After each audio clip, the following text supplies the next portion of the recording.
Good evening, race fans, and a happy Extreme Wednesday night to you all. Welcome to the Dre Broadcasting Network as we bring you live coverage from Michigan International Speedway. The Extreme Motorsports Xfinity Series brings you the Menards 250 for the race before the chase or points race number 10. I'm your commentator, Sean Zulu, and I am joined by my good friend and co-commentator and producer, Dave. Evelyn, how are you doing, buddy? I am doing good too, thank you. Well, Dave, tonight we are racing here for points race number 10 at Michigan International. Well, tell us a little bit about tonight's race, please.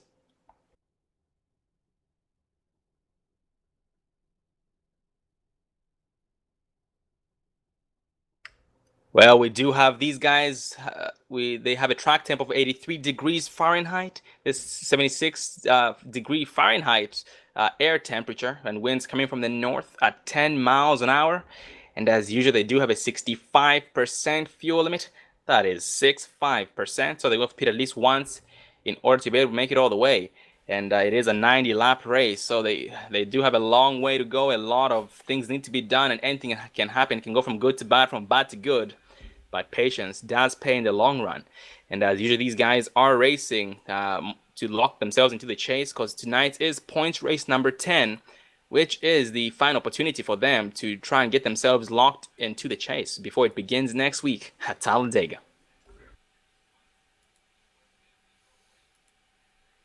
And currently in front of me are our current season standings. We do have the 97 of Nate Trito in the lead. The 4 of Mike Rominger is currently second in points. The 15 of Christopher Parkman, third in points. The 07 of Tyler Sifford, fourth in points. That 32 Mason Kane, fifth in points. Actually, 32 Mason Kane and the 75 of Rusty Farrell are tied for fifth place. Oh, Dave, there you are. How are you doing tonight, buddy? Doing pretty good, just having a little bit of mic issues. I do apologize about that. Oh, no worries, brother. It happens. Well, we do have, continuing the points here, the 5 of Alan Elwood is sixth in points. 3 points behind the 2 drivers who are tied for fifth place, Rusty Farrell and Mason Kane. The 59 of James Thorndike, seventh. The 14, Vern Bradley, eighth. The 88 of John Hillston, ninth. And the 2 of Richie Evans will round up the top 10 in points. And just a little bit of recap from the week before last for the Drive Sober 200 at Dover Raceway. We did have the 5 of Alan Elwood bring it home, the 97 of Nate Trito second, the 4 of Mike Rominger third, the 07 of Tyler Sifford fourth, and that 39 of Zachary Kraser did come out in fifth place. And a few instances we did have turn 4 did claim a few cars, including Rick Donathan, the Ricky Fagonde, and also Ethan Kurtz. And contact on the restart up front did cause a big pile up and the big junk in turn 1. And actually, we had a lot of green flag pit stops, which did separate the whole entire field. It did spread out the field, which did put a lot of cars a lap down, because Dover is a short track and it's very easy to go a lap down due to difference in pace. And Mike Franklin did end up running the tank dry, ran out of gas, and coasted to pit road into his pit stop and was able to make it, luckily enough. And Nate Trito, who did start up front, got a penalty in the race on the first caution and went from the back of the pack to the front in only a couple of laps once that green flag had flown for the third time. Well, Dave, we are currently under qualifying, and so far we do have the 5 of Alan J. Elwood on the pole with the 97 of Nate Trito in second place. Well, Dave, it should be an amazing race, because this is points race number 10 before the chase. Yeah, most definitely, Sean. These guys know it's go time. These guys are going to have to battle it out to try to qualify for the chase that'll be starting next week at Talladega. So these guys know they got to, some of these drivers got to know that they have to get up front and win this race to be able to qualify. And speaking of the chase, we do have some drivers locked in. We have Alan J. Elwood locked in. This race was going to determine whether or not he makes it based on participation. In order to be able to make it, they do need to make at least 8 races of the 10 points races, and tonight being the 10th race. And Nate Trito, Christopher Parkman, James Thorndike, John Hillston, Mike Rominger, Tyler Sifford, Mason Kane, and Rusty Farrell. And the 12 of Rick Jonathan trying to defend his position, his 12th place position in points. And it's going to be a very big battle from 11th place all the way to 17th in points. And that is namely Richie Evans, Rick Jonathan, Nick Hunt, Ethan Kurtz, Dylan Akart, Mike Franklin, and Matthew Welsenbach. Well, by the looks of it, we have advanced into the grading session, so we'll give these guys a few seconds before we go down that list.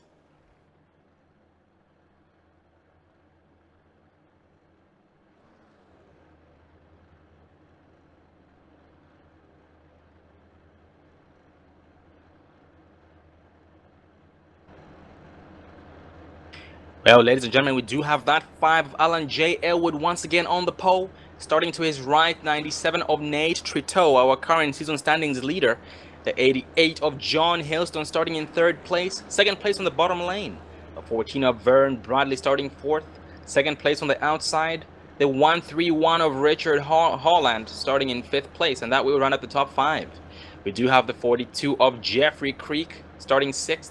The 32 of Mason Kane starting 7th, the 104 of Ryan Gable starting 8th, the 4 of Mike Rominger starting 9th, that 18 of Rick Jonathan going to be trying to defend his place and point in the chase is starting 10th, and that will round up the top 10. We do have that 06 of Rick Seabrand starting in 11th place, the 15 of Christopher Parkman starting 12th, the 2 of Richie Seabrands starting in 13th, 82 Mike Franklin 14th, the 20 of Ethan Kurtz 15th, the 39 of Zachary Kraser 16th, 59 of James Thorndike 17th, that 171 William Budd 18th, the 29 of Matthew Welsenbach 19th, the 87 of David Elliott 20th, the 99 of Eric Knakes 21st, 168 of Phil Gary 22nd, 164 of Michael Knight, 23rd. The 05 of Tommy Amasi, 24th. 31 of Dylan Akart, 25th. The 7 of Gary Woobot, 26th. The 00 of Nick Hunt, 27th. And the last driver to put in a qualifying time, the 9 of Aiden Young, starting 28th. The 102 Ricky Fagonde, starting 29th. 49 of Nathan Shiflett, 30th. The 75 of Rusty Farah, 31st. And rounding out the field tonight in 32nd, that is the 03 of Don Kidder Jr. Well, we are now rolling here behind the pacer, going green for the first time, this time by these guys getting bunched up nice and tight. Dave, a long way to go, a lot can happen, and these guys do have to pit at least once, well, more than once, in order to be able to make it all the way. Well, this is a 2-mile track, so these guys do have 180 miles to figure out who's going to get into the chase, who's not going to make it, as the pace car is now bringing them here on the backstretch. As you said, we are being led by the 5 of Alan Elwood with Nate Trito on the outside. So I think we're going to see some different pit strategies tonight, and these guys are definitely going to battle it out. Oh, absolutely. Different pit strategies as usual. That will separate the men from the boys, and these guys will try their best to outsmart their opponents. Some will pit early and some will pit later to try different strategies and different race lines trying to adapt to the race as the race goes on. And these guys do enter turns number 3 here behind the pace car. That 14 of Bradley and the 88 of Hillston on the inside and the outside, getting close to those 2 leaders on the outside, the 97 of Trito and the 5 of Elwood. Well, Dave, take it away. Pace car dips off, and the green flag flies, and here they come towards the start-finish line. Looks like Alan Elwood got a good jump, followed by Nate Tito on the outside as he jumps down right behind him. And already a battle for the 3rd place position between the 14 of Bradley and the 88 of John Hillston. They are neck and neck here on the exit of turn 2. Let's see who has it. The 88 of Hillston momentum gain on the exit of 2, and so does the 14 of Bradley have a momentum gain. And these guys are gaining on the 97 of Trito and the 5 of Elwood. That 88 of Hillston getting some assistance from the 131 of Richard Holland. Going to be assisted here on that bottom lane to get past that 14 of Vern Bradley. At the same time, he is drafting. Oh, they make contact here on the front stretch. They go hard into the wall. The 14 of Bradley and the 88 of Hillston. And the caution does fly. Oh man, on replay, let's focus on the 14 of Vern Bradley, just so we can see exactly what happened. Well, as we pull up our replay, we are going to focus on the 14 of Vern Bradley as they are now coming through the dogleg here. He is running on that outside line there. John Houston on the inside. Oh, it looks like some contact between Houston and Bradley. But those two were able to keep it up in the wall, and it looks like everybody else was going to be able to get around them safely. Yeah, that was very, very unfortunate for both drivers involved in that little incident there. And they do have some heavy damage on both machines. And that 14 of Vern Bradley does seem to be towing to pit road as we speak. So he will lose a lot of time and most likely will go at least one or more laps down. But the good thing is these drivers, Dave, they do have one backup car. So if anything like that happens, they can get another chance with a brand new car to stay competitive.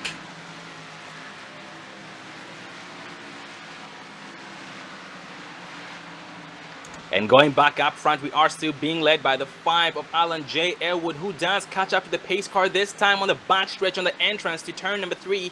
He does have the 97 of Nate Trito behind him, the 131 Richard Holland being shown third, the 42 of Jeffrey Creek gaining 2 spots this far, went from 6th to 4th place, and that 32 of Mason Kane gaining 2 spots as well, moving from 7th place up into the top 5 as we speak. Well, David, it is a little bit too early to tell, but I'm sure most drivers will decide to stay out. Yeah, they've only got a few laps on their tires, but no, here comes Alan Elwood. He is going to come down onto pit road, so we can see some early pit strategy playing a part here tonight, Sean.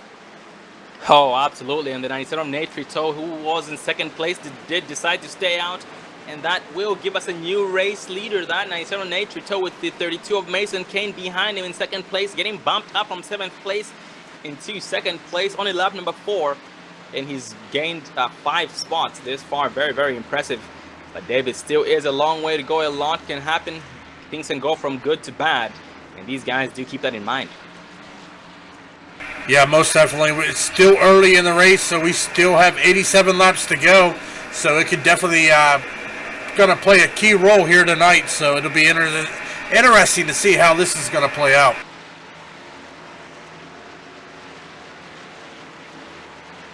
Oh, and Dave, interestingly enough, I just noticed that we had 21 drivers go down pit road while we had 11 drivers stay on the track. So that was very interesting. More than half the field did go down to pit road while the other half did decide to stay out there. So it's going to be interesting to see exactly what happens. But these guys only ran about 2 laps before that caution had flown. So it most likely will not make too big of a difference. And also status check on the 14 of Vern Bradley. He still is on pit road. Currently is being shown a lap down in 31st place. Still getting towed as we speak. That's very unfortunate for Vern. Yeah, definitely not how his race wanted to be, but he's going to try to get that thing fixed, and hopefully we'll see him back out on the track, turn some more laps.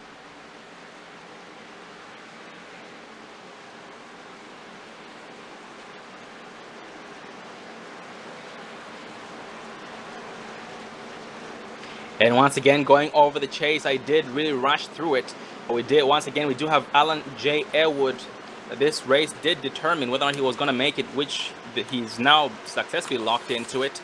Nate Trito, Christopher Parkman, James Thorndike, John Hilston, Mike Rominger, Tyler Sifford, Mason Kane, Rusty Farrell, Vern Bradley. These guys are locked in, and we are going to have a battle among the 11th to 17th place drivers in points. That is Richie Evans, Rick Donathan.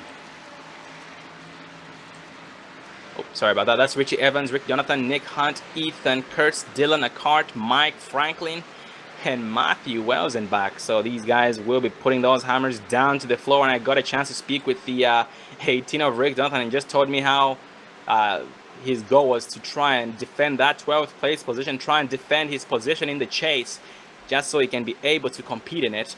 And the first race of the chase will be next week. It will be entitled the Sparks Energy 300 at Talladega Superspeedway.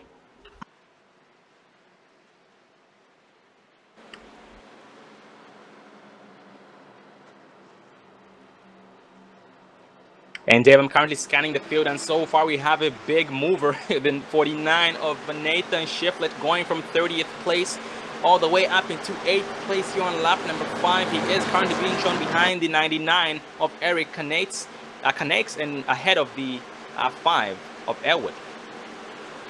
Yeah, we've got definitely, as you said, some big movers, especially Eric Canakes starting 21st and running in 7th. Nathan Shiflett starting 30th all the way up to 8th. So we've got some guys in the back running, but we had some guys from the front kind of go to the back a little bit, probably just to ride and try to clean the race up as the pace car now goes across the start-finish line and shuts its lights off. We are going green flag racing next time by.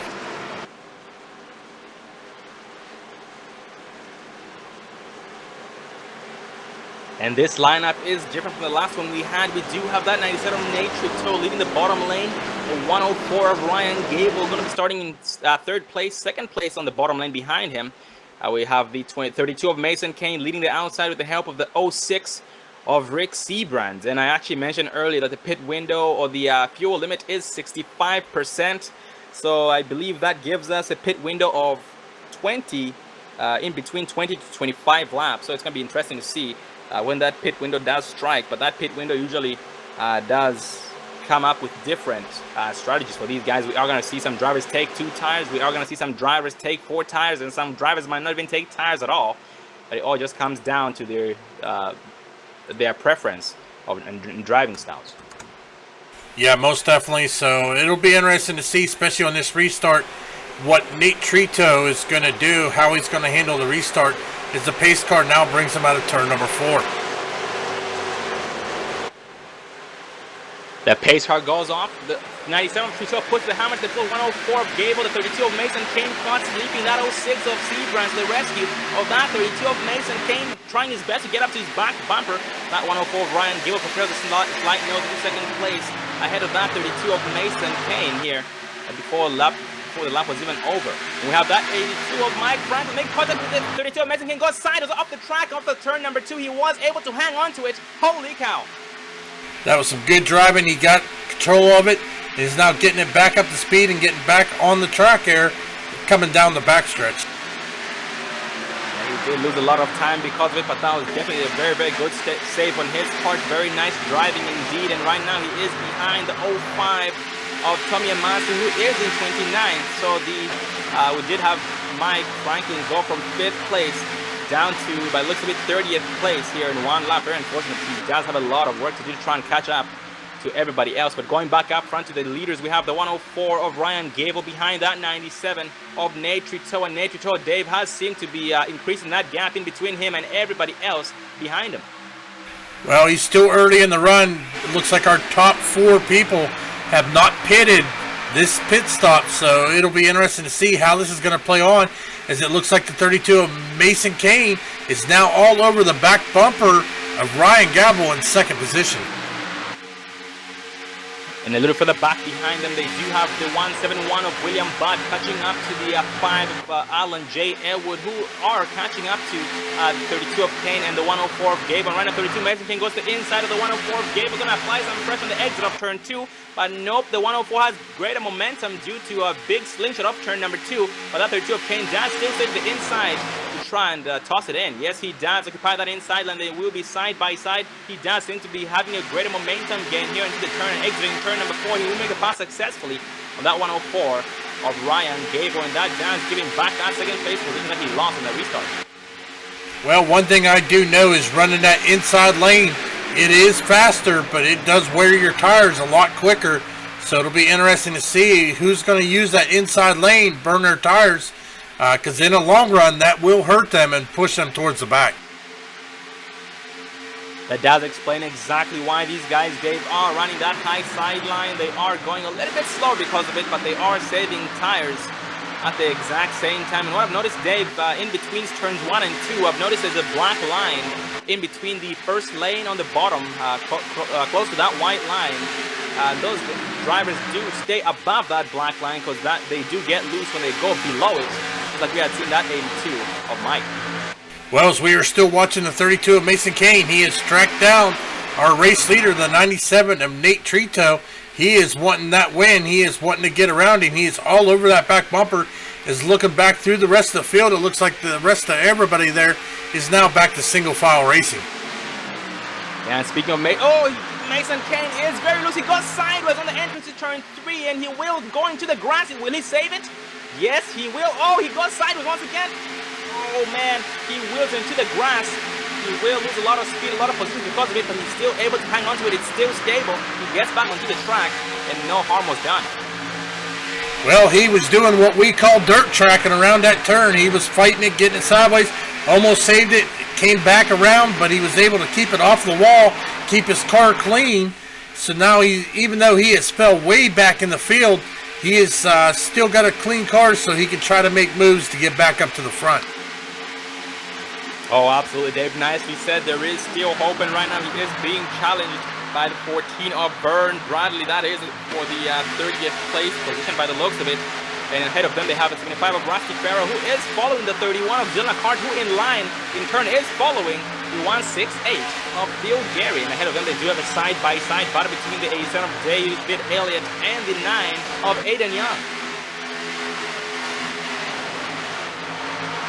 That 9 of Aiden Young was able to successfully make the pass on the 87 of David Elliott on the exit of turn number 2. And now his next victim, that 59 of James Thorndike.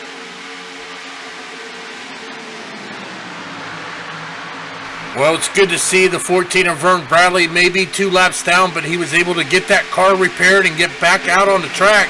It's a good job by Vern Bradley and his pit crew getting that car repaired, getting back out. Hopefully he... only 2 cautions, he could get back on the lead lap. Oh yeah, Dave. Yeah, if the caution does come out, he is eligible for that lucky dog because he is the only car a lap or 2 down.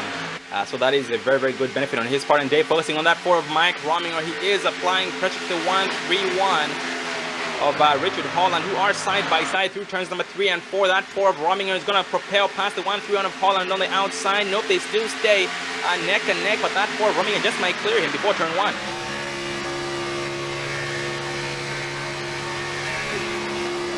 We are going to jump inside the car there with the 4 of Mike Rominger, as he is now making a move on the 171 on the inside there. Just not able to clear him, so it looks like he is just going to drive right back in behind him and use that draft and try again later. Oh, Dave, that 131 is not done just yet. Richard Holland trying his best to take back what was rightfully his. That was that 8th place position, but that 4 of Rominger not making that position easy to take back. And right now, Hunting trying to hunt down the 171 while trying to fight off that 131 of Richard Holland. And so far, he does seem to be in the draft of that 171 of William Budd and is actually succeeding because of it.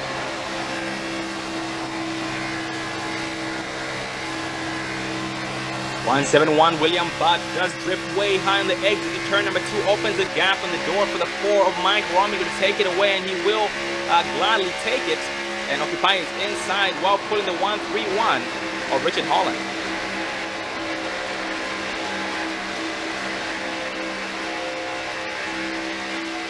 And Dave focusing back up front between the 5 of Alan Elwood and the 97 of Nate Trudeau. Last time we had checked, the 5 of Alan Elwood was not that close to the 97 of Nate Trudeau.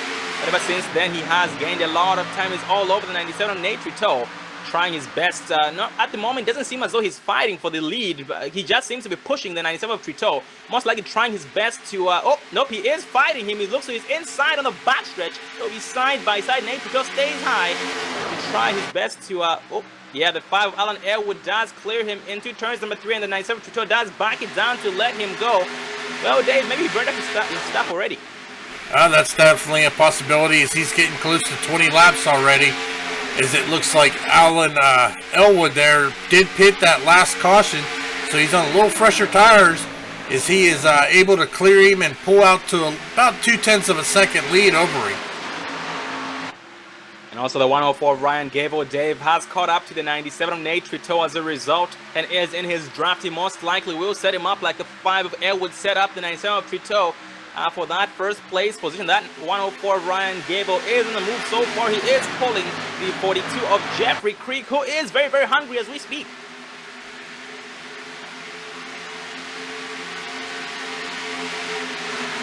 Jeffrey Creek very, very hungry, won't be satisfied until that position is taken away, or until those positions are taken away, until he catches that leader, the 5 of Alan Elwood, who does seem to be pulling away quite a bit so far every lap. Yep, going through my stats here, it looks like that last lap, our fastest driver that put down the fastest lap time was that the 42 of Jeffrey Creek. to put a 39.340.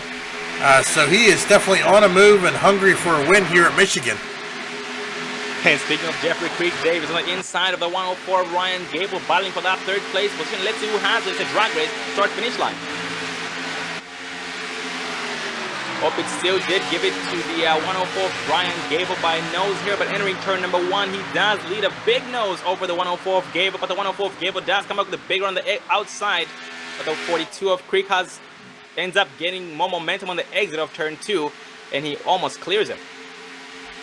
Yeah, most definitely here is Jeffrey Creek is just overtook that third position. His next target will be the 97 of Nate Trito. Meanwhile, Alan Elwood has pulled out to about a 4/10 lead over Trito. So it looks like this is starting to spread out a little bit here, Sean. These drivers are definitely putting on a good show here tonight. And they're running really well here at Michigan International. Oh, absolutely, Dave. They are running very, very well. They are trying to find their sweet spots. And Dave, as the race goes on, we have noticed that drivers do like to change their race lines. And that is just them trying to find the best line possible, the best line to stay fast and at the same time, the best line that will save them the most tires. And so far, I'm watching that 18 of Rick Jonathan. Dave, Rick Jonathan is a driver who's trying to defend his spot in the chase, but right now he does have that 15 of Christopher Parkman on the inside. They'll be side by side throughout the front stretch, and it's going to be a drag race in turn 1. Yeah, see a little side drafting there going on between them two coming through the dogleg. They are still side by side here into turn 1. Looks like the 15 is going to get a better entry as the 18 of Rick Donovan is going to drift high. That's also going to let the 2 machine get around him of Richie Evans. So he is going to lose 2 spots there. Yeah, that's very unfortunate, Dave. And we have seen Rick Jonathan. He might lose spots here and there, but once it comes down to it towards the very end, he is a man on the mission. He does put the hammer down to the floor. He does take some names, and he does really propel until the very end. And right now he is challenging the 171 of William Budd for that 10th place position.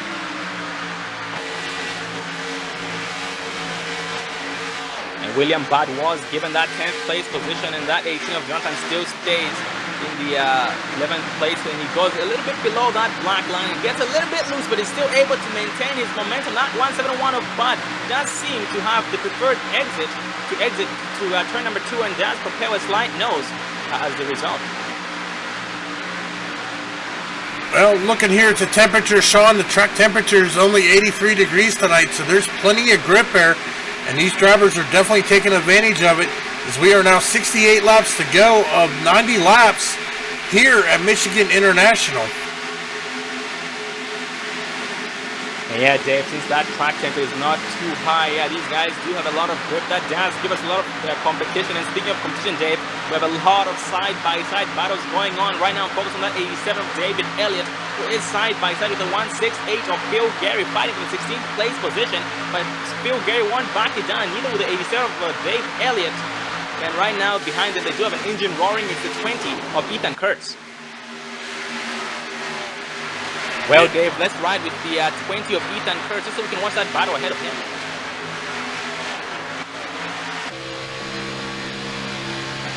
That 20 of Ethan Kurtz doesn't know which line to draft from, either the 168 of Gary or the 87 of David Elliott.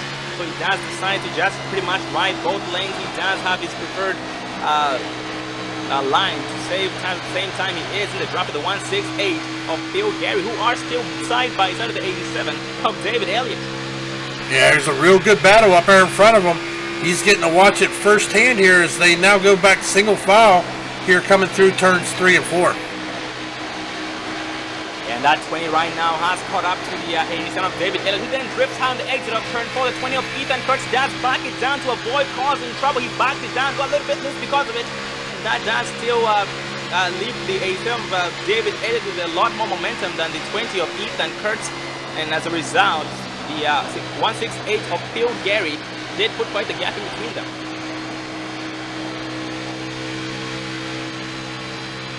And ahead of Phil Gary, we have another battle between the 06 of Rick Seabrandt and the 59 of David White.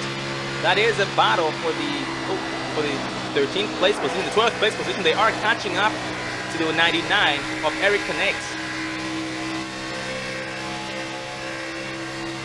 And Dave, we do have one driver down pit road. It is the 9 of Aiden Yang pitting in this time. We also got the 104 of Ryan Gabble in, and looks so we do have our first start sets of green flag pit stop starting. So I think we're going to start seeing some more coming down. It looked like Gabble had 27 laps, so in the next few laps we should start seeing a lot more green flag pit stops.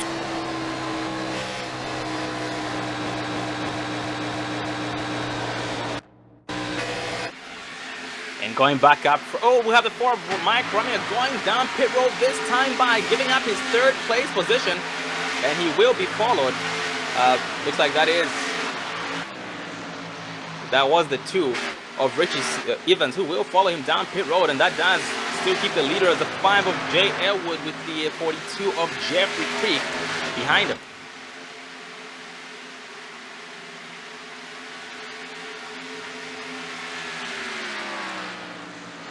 And Dave, going back up front right now, the leaders are catching up to the 97 of Nate Trito, who was the leader a couple of laps back. Not sure what happened to him, but he is being shown currently 1 lap down. So he most likely did pit in, and we most likely did miss it.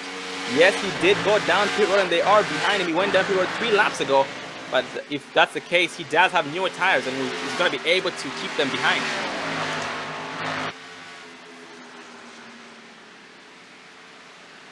And yes, he will keep them behind him, because that gap is getting very, very big. And that 5 of Alan Elwood is looking at the 97 of Nate Trito, and he is getting away from him. Yeah, most definitely here is it looks like Alan Elwood is going to stay out for another lap here. He is hitting lap 27 now, which is right about where we start seeing people come in. Actually, we have the 32 of Mason Kane back in 13th position. He has got 29 laps on his tires. And you'll have some more drivers going down pit road as we speak. We have Nathan Shiflett, Christopher Parkman, Eric Kanakes, Mason Kane, Nick Hunt. All these 5 drivers I just mentioned down pit road as we speak, and some more entering.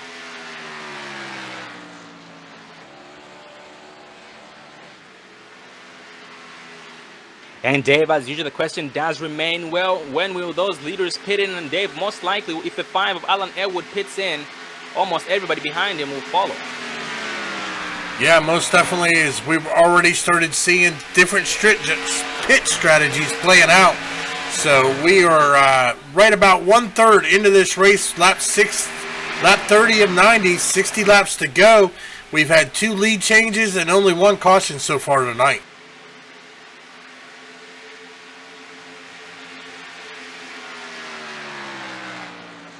And going further up front, Dave, we have the 104 of Ryan Gable being shown behind the 4 of Mike Romeo, getting around that 42 of Jeffrey Creek, who has yet to pit, while both the 104 of Gable and the 4 of Mike Rominger have pitted, and they are battling for the 21st position. Yep, I think we should start seeing the leaders coming down. We've got Elwood, Creek, Thorndike all on 29 laps here. So as we are seeing David Elliott, Dylan Ackart, Rusty Farrell, and Michael Knight down on pit road, we've only got 4 drivers, the top 4 drivers, that still need to pit. And those 4 drivers are the 5 of Alan Elwood, the 42 of Jeffrey Creek, James Thorndike, and the 102 of Rick Ifagonda. And right now, Dave, that 4 of Mike Rominger trying to defend the position between him and the 104 of Ryan Gable, who is putting on a hard fight, not letting him go. He tries to play some mind games on him. It does seem to work. The 104 of Gable will occupy the inside. No, he goes below that black line. He gets loose. That 4 of Mike Rominger will take back the position. And that 104 of Gable will try his best to take back all that, to gain back all that lost momentum. Well, our top 4 are down on pit road now, so it looks like when this time goes around, it looks like maybe that 87 of David Elliott. Actually, no, it's just updating here. Here to start finish line, we should see a new leader.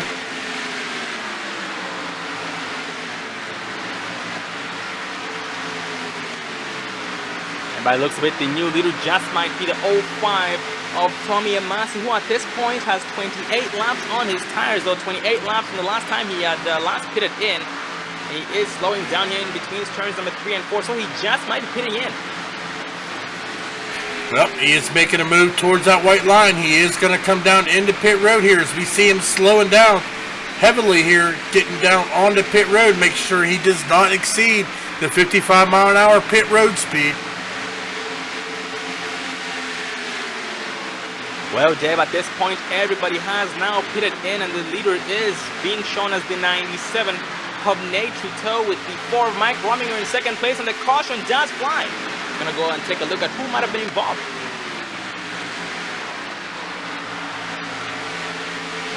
Sean, that looks like that's going to be the 32 of Mason Kane. As we are now pulling up our Dre Broadcasting replay, we are going to focus on the 32 of Mason Kane here to see if we can see exactly what happened. Looks like coming through the turn, him and the 31 of Dylan Eckhart were battling. He got a little loose coming out of the turn, and he got spun around, but he is going to be the only car involved. He's going to keep it off the wall, go through the grass, and back out onto the track. So good job by the 32 of Mason Kane and all the other drivers to get around him. It looks like there's going to be no damage, but that is going to bring out our second yellow of the night.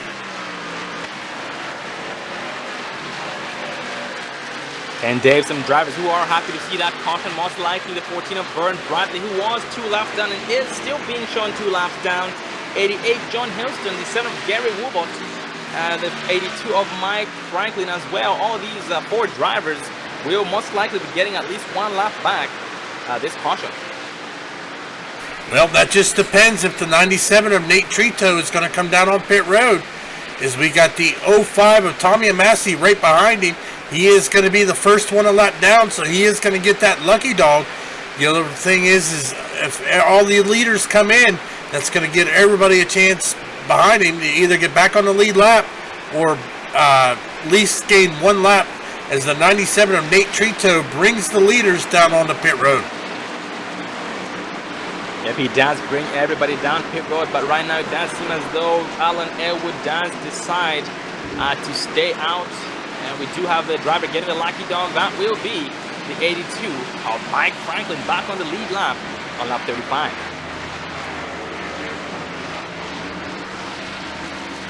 Well, it does look like the 05 and the 7 machine of Gary Wilbert and Tommy Amassi are going to stay in front of our current race leader, who is going to be the 5 of Alan Elwood, who's only got 4 laps on his tires, so they also will be getting back on the lead lap. Yeah, that is very, very good to see there, Dave. And that 5 of Alan Elwood, Dave, he is deciding to stay out, so he will have a 4-lap difference on his tires compared to everybody who pitted, like the 97 of Mason, the 97 of Nate Trito. So it's going to be interesting what happens, though. Pretty much what happens due to that 4-lap difference.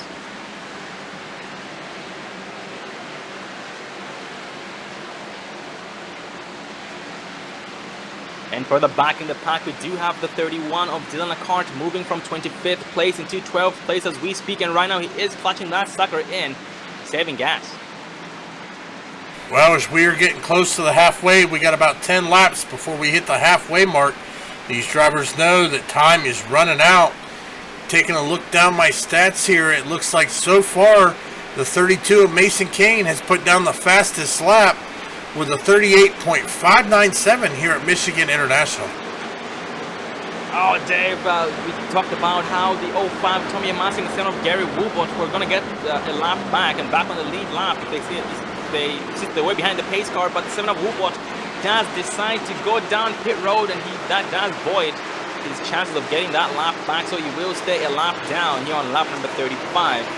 And, well, Dave, maybe that was a good strategy because he was going to be sitting back due to him staying out on all the tires. Yeah, I'm taking a look here at Tommy Amassi. He's only got 3 laps on his tires. He was just coming off pit road when that caution came out. So he is going to go ahead and take that waiver round and elect not to pit, considering he's only got few laps left on his tires. Yeah, he most likely will be hoping for a caution so he can get bunched up with the pack and also get back on the exact same pit strategy as everybody else. And Dave, we do have a new driver to the top 5. That is the 18 of Rick Jonathan and that 15 of Christopher Parkman. Yep, that's good to see the Donathan and Parkman up here. They're definitely both good drivers. So they have made their way up into the top 5 here as we are approaching our halfway point. We do know that the 18 of Rick Donovan is fighting to stay into the chase. So it'll be interesting to see what his strategy is going to be from here on out. And speaking of Jonathan, he did decide to stay out this caution, just same as the 5 of Alan Elwood. But at the same time, he does still seem to have 2 laps more on his tires compared to the 5 of Elwood, who did stay out as well. So that is not the best thing. But Dave, this is Rick Jonathan, so he knows exactly what he's doing. So he will still try his best to fight them off and hopefully have some perfect green flag pit stops to come. Probably has a good strategy in mind. Oh, most definitely. So pace lights are off. These guys are lining up double file here. We are going to be led by the 5 of Alan Elwood on the inside, but he has got the 42 of Jeffrey Creek in that Toyota Camry on the outside. Then you got Christopher Parkman lined up behind Elwood, and Donathan lined up behind Creek. So looks like Jeffrey Creek right now is the only Toyota here in the top 5. He is surrounded by those Chevy Camaros. Amazing driver Jeffrey Creek is, and right now he does have that 18 of Rick Jonathan. Gonna be breathing down his neck on this restart. The 13 in turn breathes down the neck of the leader of the bottom lane, that 5 of Alan J. Elwood, and these guys are getting bunched up nice and tight to be on their toes to get a very good restart to avoid being caught off guard like the last one. Yeah, most definitely. Here's the pace car is now bringing them through turn 3 and into turn number 4. These drivers are itching to get back ready to go green flag racing. As the pace car is now coming out of turn number 4, we are just waiting for it to make that hard left so we can get back to some green flag racing here at Michigan International Speedway. As the pace car is now dipping off on the pit road, Elwood keeps him at pace speed, jumps on that throttle as the green flag flies. It looks like Jeffrey Creek caught sleeping a little bit, but here comes Parkman on the inside, getting to the inside of Creek, coming into turn number 1. It's going to be a race between the 42 of Creek, who does lose that second place position here in turn 1, to the 15 of Christopher Parkman, who is now on the move to try and catch that 5 of Elwood. That 42 of Creek on the charge. He is charging on the back bumper of the 15 of Parkman, but so he looks like he's inside. He gets a big run on him. Into turn 3, will toss it in. He does toss it to the inside of 15 of Parkman. They are side by side through turns number 3. They battle them more. That 5 Alan does propel past them. That 42 of Creek does toss it down to that bottom lane below that white line to get the more speed. Well, while those two are battling, you got to watch. Here comes the 18 of Rick Donathan. He is there ready to pounce if somebody makes a mistake. He drops down, gets behind Jeffrey Creek on the inside there, but on exit he jumps up and gets right back behind Parkman. So he is just kind of playing both lines right now, waiting for one of them drivers to make a mistake so he can capitalize. And behind him as well, we will have the 31 of Dylan Akart being challenged by the 97 of Nate Trito, who will be side by side with him here on the exit of turn 4. The 97 of Trito does seem quite a momentum gain off of turn number 4. Oh, the caution does fly. We're going to go back and take a look at who might have been involved.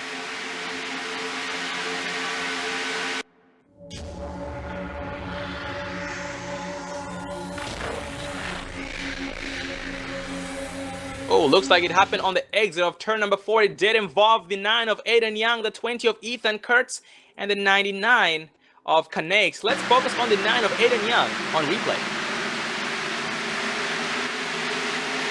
Well, it looks like Aiden Young got down into that grass, lost control, but came back up on the track and just collected all them drivers. So we have some heavy damage on those machines, as that is now our 3rd caution of the night. Well, ladies and gentlemen, on that note, we are going to take our first commercial break of the night so you guys can get some more popcorn and refreshments. We'll be right back, so stay tuned. Drivers, start your reading. Motor Sim Racing Magazine is the first and only magazine dedicated to sim racing. Every month we'll be covering the hot topics around the world of sim racing. So if you're looking to be in the know, go to www.motorsimsracing.com. You will find articles from your favorite drivers, leagues, and other prominent people in the sim racing community. Want an update of your favorite league? We got it. Want to learn the basics on finding a perfect league for you? We got it. Want to know more about how leagues are run? We got it. So remember, when you want to know what's going on in the sim racing world, go to www.motorsimracing.com.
Welcome back, ladies and gentlemen, to the Menards 250, part of the Extreme Motorsports Xfinity Series. And once again, ladies and gentlemen, this is the race before the chase, or points race number 10, before the chase begins next week at Talladega Superspeedway, entitled the Sparks Energy 300. But going back to the race, we did have everybody go down pit road except for two drivers, the 39 of Zachary Kraser and the 00 of Nick Hunt, who now have 6 laps more on their tires, or 6 laps more after left it in compared to everybody else behind them, namely 49 of Nathan Shiflett, Alan Elwood, 42 of Jeffrey Creek, and Ryan Gable as well.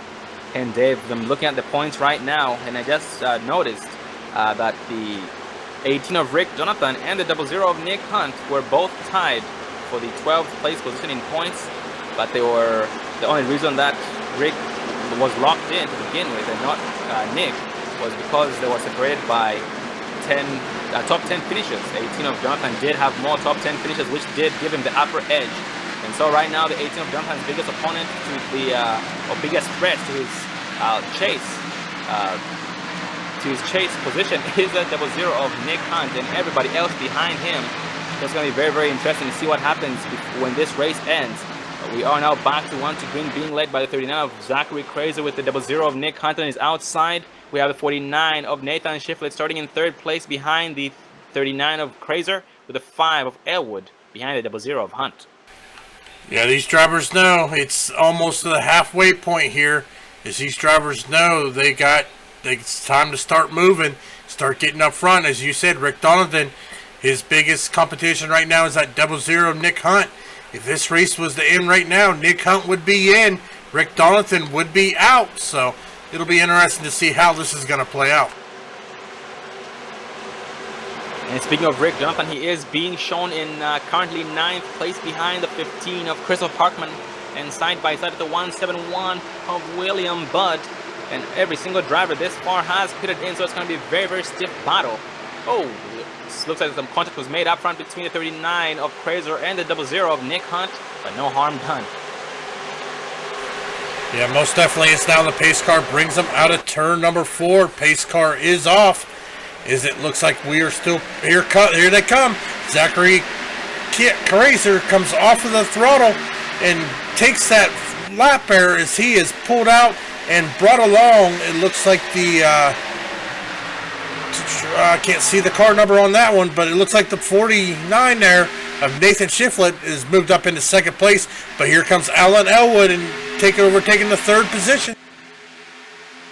And he is bringing the 42 of Jeffrey Creek with him, battling the 00 of Nick Hunt, who now is going to lose 2 spots here in 1 lap. But that 42 of Jeffrey Creek gets around him. Whoa, the 49 of Nathan goes sideways in turn 3 and 5. Collected 42 Creek. Big wreck in turn 3. Whoa, man, they keep piling in. Big jump on the exit of turn 3 and turn 4. Well, we are definitely going to pull up our Dre Broadcasting replay and take a look at that. We are going to focus on the 49 there. The 49 machine, as we are looking to see what happened to Shiflett. Looks like he just got a little loose. Oh, it had nowhere to go. 42 was involved in that. Oh, man, the 104 of Gavel was involved. Man, that took out a lot of our front runners there. That is definitely going to shake things up, Sean. Oh, absolutely, Dave. These guys were on the brakes. You could see all that smoke there, but not enough time to slow down. That speed difference was too great. Holy cow, that was the biggest wreck. That 18 of Rick Jonathan did take a few. He was spinning on his lid a few times. Just hope that he's okay. And right now he is towing, so he can get that backup car if he still has it. Well, going back out front, Dave, that 39 of Zachary Crazer was able to get around that because that mess did happen behind him. So that was lack on his part. But that 00 of Nick Hunt as well, by the looks of it, was able to get ahead of it. And he will fake everybody else behind him because he's staying out. And everyone behind him will go down pit road. Well, Sean, I don't know if I agree with that strategy, but we're going to see if it'll pull off. As now it looks like Chrysler has 12 laps on his tires. Hunt has 13. Also looks like Richard Holland, Phil Gary stayed out. Matthew Walzenbeck stayed out. Mason Kane, Rick Seabrands, Tommy Amassi, David Elliott, Richard Holland, and Ryan Gabel. Gabel did go down and get some damage repaired because he was involved in that big one. Oh, absolutely, Dave. We do have a lot more. We have a lot more drivers who pitted in compared to drivers who stayed out. And the 88 of John Hillston finally gets that lucky dog back on the lead lap here in lap number 46. Well, let's actually talk to the 39 of Zachary Crazer just so we can hear what's on his mind.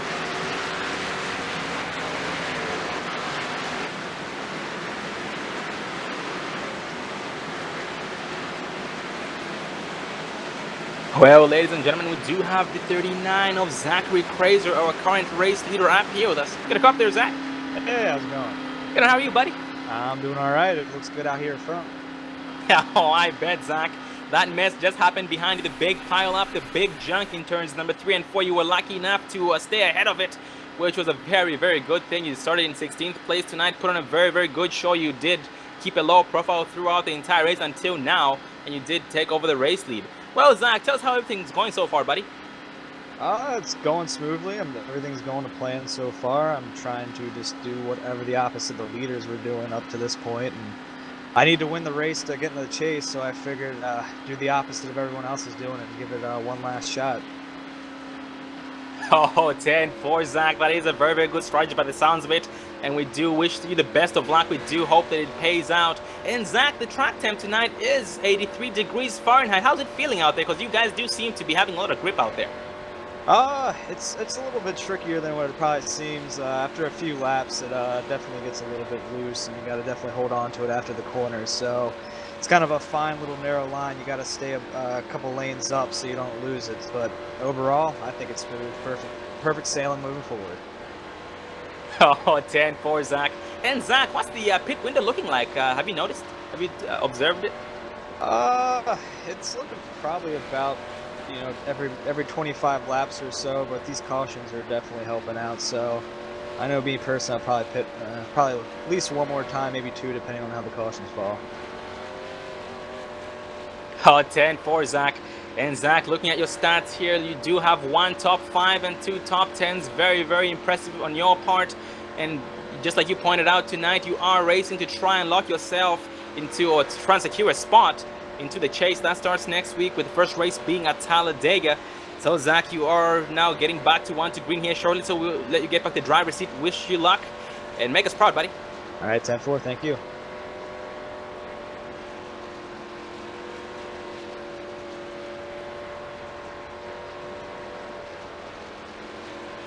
Well, ladies and gentlemen, that was our current race leader, the 39 of Zachary Crazen. Dave, interestingly enough, he does have a different strategy compared to those leaders. He says doing the opposite of what the leaders are doing, and he is fighting to secure his spot into the chase, because tonight's race is the final opportunity for these guys to secure a spot in the chase.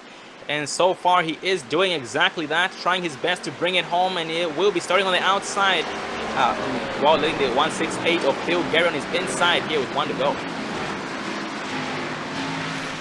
Yeah, most definitely here. Now we are 42 laps to go. We are beyond the halfway point, so it's go time. Let's see here.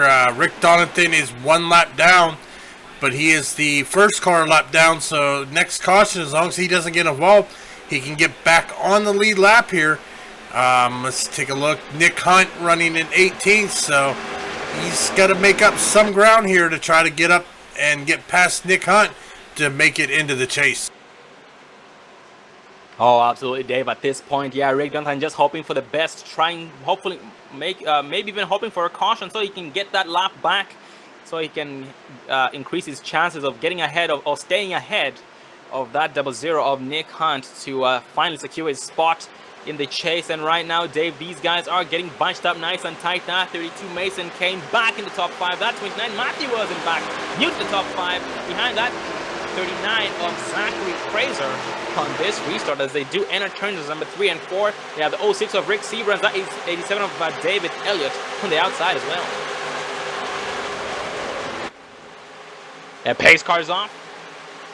39 of Zach still. Oh, he jumps to start the 168 Phil Gary. 32 Mason Kane. 29 Matthew was back caught sleeping. That 32 Mason Kane to rescue of the 168 Phil Gary, who tries his best to try and block the outside of 29 Matthew wasn't back, but was not clear, so he did stay low to try and defend that 32 of Mason Kane, or to try and slow the run of the 32 of Mason Kane, who did get a better start than he did. But that 29 of Matthew Welsenbach trying his best to maintain the outside of on the outside of 32 of Mason Kane, and so far it does seem to be working.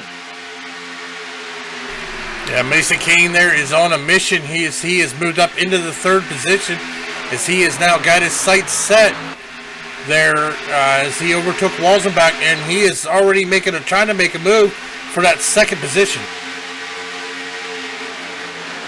And both drivers, Dave, are catching the lead with 39 of Zachary Fraser, who does have 6 laps more in his tires compared to both the 32 of Kane and the 168 of Phil Gary. So it's going to be interesting to see exactly what happens. 32 of Mason Kane does go below that black line. He goes on the inside of the 168 of Phil Gary. Big momentum gain. That 39, Zachary Fraser, mirror driving, trying his best to run defensive line to break the drafting between him and his opponents, 32 of Kane and the 168 of Phil Gary. But that 32 of Kane does get past the 168 of Phil Gary. And right now on the inside of the 39 of Zachary Fraser, exit of turn 4 drag race, start finish line. Well, it looks like Chrysler is going to take that lap, but here comes Kane. He's still on the inside here, coming into turn number 1. And that 39 of the 32 of Mason Kane did have the preferred entrance to turns number 1, and that did cause the 32 of Kane to get around the 39 of Fraser. But at the same time, he is being pressured from the 168 of Phil Gary for that 2nd place position.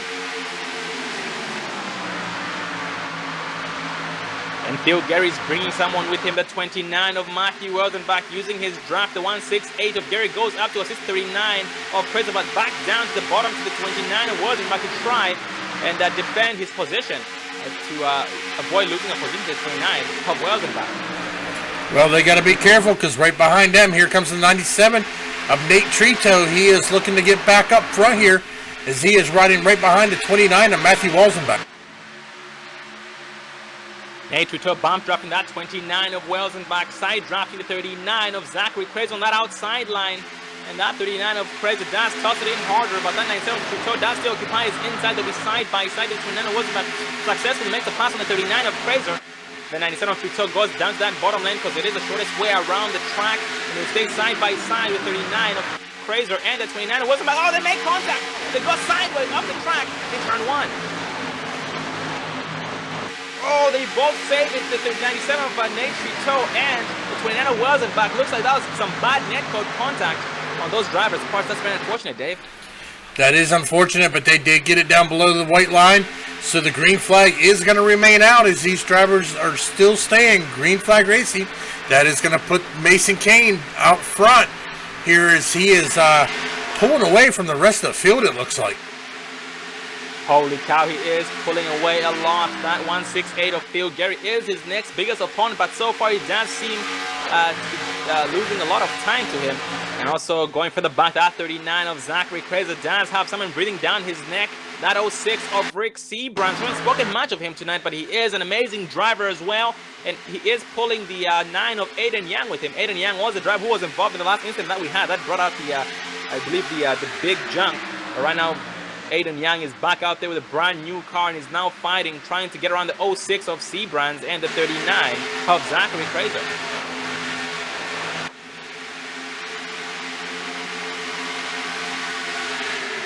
Looking for the back behind him, Dave, we have the 15 of Christopher Parkman just letting everybody by. Oh, he does have some heavy right rear damage on that 15 machine of his, that Chevy Camaro. So that's very unfortunate for him, but by the looks of it, he is still countering it using that draft. Yeah, most definitely here as we are now 35 laps to go. Looking at lap times, they're still running right about mid-38, so these drivers are still putting down some good lap times. Looks like they are going to need at least one more pit stop to be able to make it the remainder of the race, so that we got to take into effect. We are going to have at least one more pit stop to be able to make this race. Absolutely, Dave. That is gonna throw quite a loophole in these guys' strategies. They most likely will hope for a caution so they can all be back on the same number of tires, same number of laps on their tires, and the same pit strategy, just so they can be on the same page. And Dave, right now I'm focused on that 39 of Zachary Crazer. Dave, he did have, and still does have a lot more laps on his tires compared to everybody else behind him, but he's still doing a great job keeping them behind. For example, the 06 of Seabrands, who has been pressuring him for a while.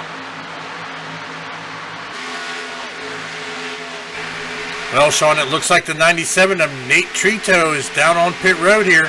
So he is coming in a little earlier, but he has gone down a lap down now as he is still sitting down on pit road.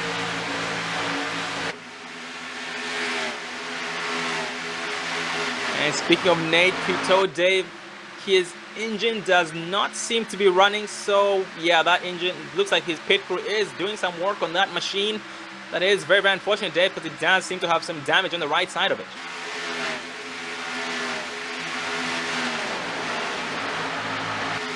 And if I remember correctly, Dave, the 97 Trito had nowhere to go in that big junk and wasn't. Oh, the 97 Trito does end up retiring for the night. That's very unfortunate. But looks like, but the good thing is that he was and he is locked into the chase. Yeah, most definitely here. Going back up front, we are still being led by the 32 of Mason Kane, who has pulled out to about a 1.2 second lead over the 168 of Phil Gary.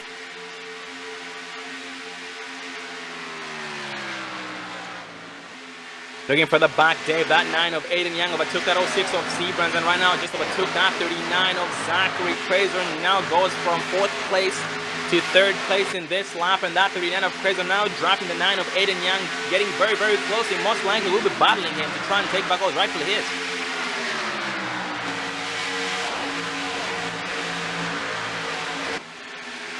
For the back in the pack, Dave, we do have a driver with the hammer down to the floor trying to take some names. That 4 of Mike Roming overtaking the 06 of Seabrands, and now behind the 2 of Richie Evans. We have spoken a lot of him tonight. He's an amazing driver. Right now he's coming up to 39 of Zachary Crazer.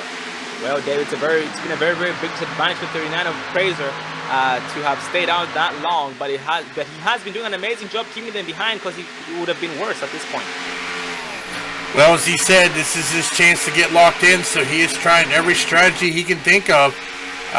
He's still not doing too bad. He's still running in position 4, so he is still in the top 5 here.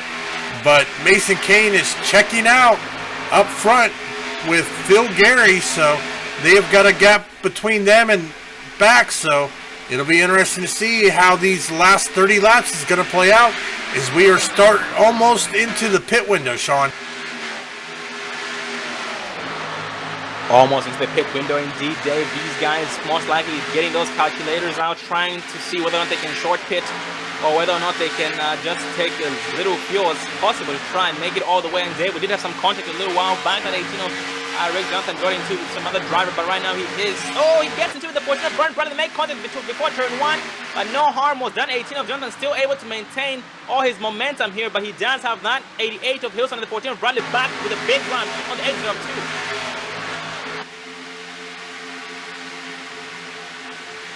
And the 88 of Houston is getting some help from the 31 of Dylan Akart with the 5 of Alan Elwood challenging him on the outside. Well, right now, Rick Donovan has that lucky dog spot, but he is being challenged by Vern Bradley and Alan Elwood. They both want to get into that, or Alan Elwood wants to get around him so that he would be in the lucky dog spot here, as we are now 28 laps to go. So technically, Sean, these guys could pit and be able to make it the remainder of the races. We saw a lot of drivers go 29 laps on fuel. And Dave, some 3 wide at the 18 of Johnson, still in the middle, the 14 of Bradley on the outside, 88 Hilson on the inside. They still go 3 wide, that 5 of Elwood pushing on the 14 of Bradley on the small, make contact at the 18 of Bradley. Tight squeeze between him and the 88 of John Hilton and the 14 of Bernd Bradley, and that 31 of Dylan Akart trying his best to assist him. Well, that 14 of Bradley does successfully clear the 18 of Jonathan, who most likely did back it down to just drop behind him because it's faster. And yeah, David did talk about that pit window. So yeah, these guys can pit in at any time they want, and most likely will be able to make it all the way. So that is going to be bring quite a different strategy. Most drivers will try and run the tank dry to try and have the newest tires possible to bring it home. Yeah, most definitely here as these laps are counting down. So it's go time, Sean. These drivers know that this is the last chase before the race. It's their last chance to get locked in. Who wants it? Who is going to do it? Is we've got a guy down on pit road. That is the 16 of Christopher Parkman down on pit road for his final green flag pit stop of the night.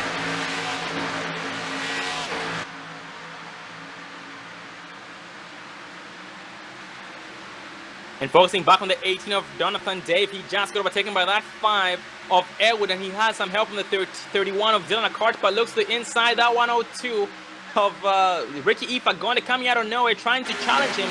Oh, they almost make contact with the 18 of Jonathan. Does toss it in harder, gains more momentum because of it, and will maintain his position.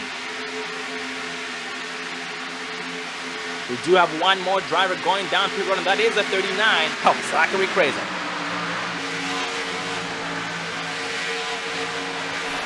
Well, we are going to start seeing cars coming down, getting that final pit stop of the night. How's this going to play out? Who is going to come away with the win?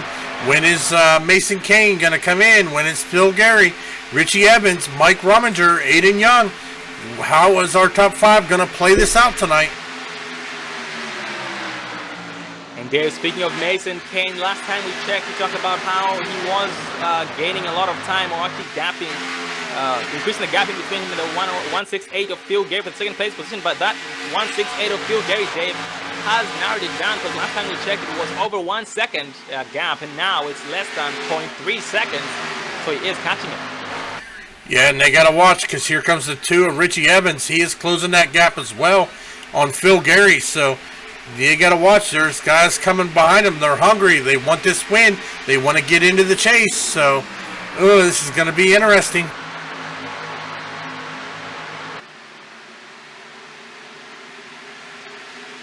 David, does seem as though every driver from 3rd place, well, from 2nd place all the way back to 8th place is just pretty much single file.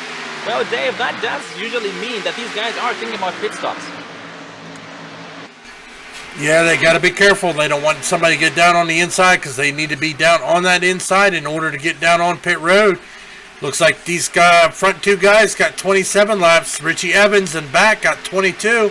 So we should start seeing some green flag pit stops as the 168 of Phil Gary gets the inside of Mason Kane, but back comes Mason Kane in the middle of the turn. As they are making a hard charge off of the turn, they are going to stay side by side. That 168 of Gary does take away the race lead from the 32 of Mason Kane, bumping him down into 2nd place, and we did have some drivers down pit road, Nick Hunt and Matthew Wells in back, but right now Nick Hunt is still on pit road. as we speak. Oh, he just exited pit road. And that 59 of James Thorndike just now enters pit road as well as we spoke.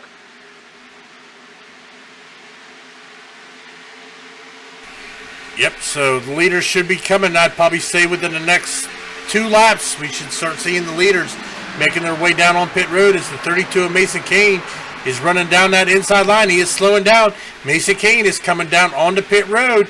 Looks like the 9 of Aiden Young there is going to come with him as they are making their way down onto pit road right now.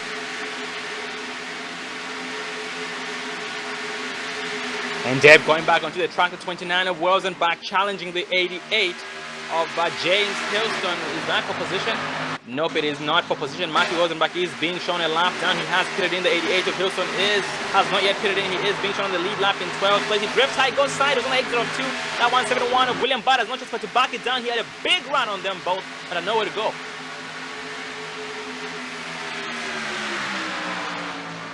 164 Michael Knight from his spoken match with him tonight. David is behind that 29 Welsenbach, who was boxed in as well, just like the 171 of Bud, and has no choice but to back it down to avoid causing trouble. 171 Bud gonna go to the outside of the 88 of Hilston, goes back to the bottom lane. 164 of Michael Knight gets his nose chopped up by the 88 of Hilston. It'll be 3 wide here in turn 1. Nope, 164 Knight does back it down, lets them go back to single file, and that does keep the 171 and the 88 of Hilston side by side.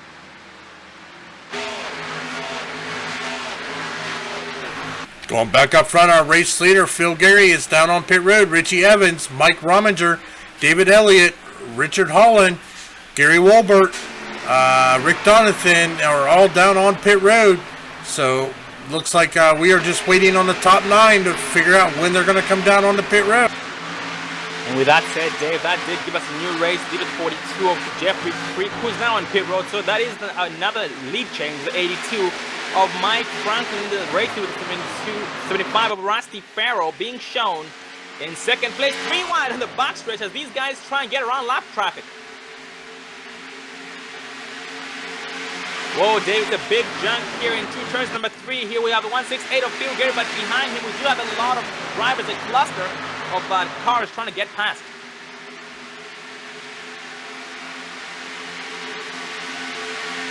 Going to the front stretch here, looks like everything is straightened out nice and tight because we did have a lot of drivers getting to that bottom lane, going down pit road as we spoke. That's 25 of Rusty Farrell and the 102 of Ricky Fagonde and Michael Knight and also Gary Woolbot are down pit road as we speak. Oh man, we have one more driver retiring for the night. That is the 20 of Ethan Kurtz. Well, we have the 171 of William Budd, Rusty Farrell, Ricky Fagonde, and Michael Knight down on pit road. Same with Dylan Ackert. And no, I thought Dylan Ackert was down on pit road, but he is not. But it looks like the 82 of Mike Franklin is slowing down. He is coming down onto pit road.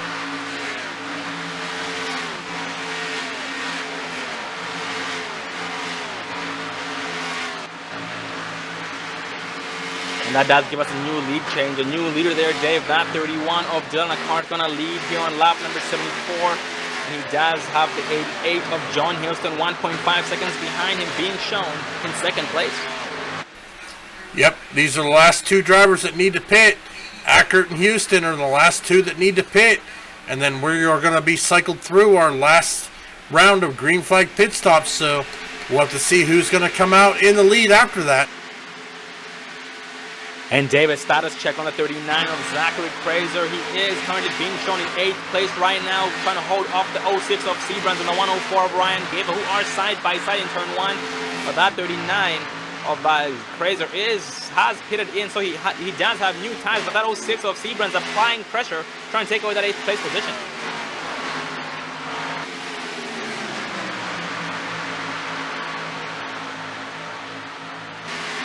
And behind them we have that 99 of Eric Panay coming spoken much tonight.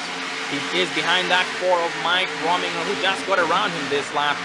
And that will change that position. He will be bumped down into the 14th place position.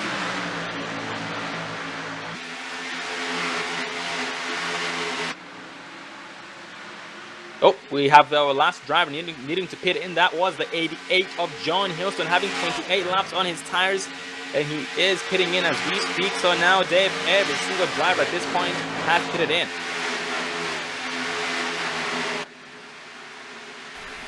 I think that is going to hand the race lead over to the 15 of Christopher Parkman. He is going to be our new race leader next time by, as he just crossed the start-finish line.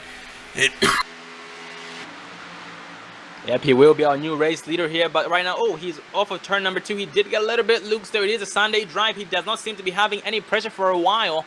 His next opponent does seem to be 3 seconds behind him. That is the 42 of Jeffrey Crick, pulling the 9 of Aiden Young.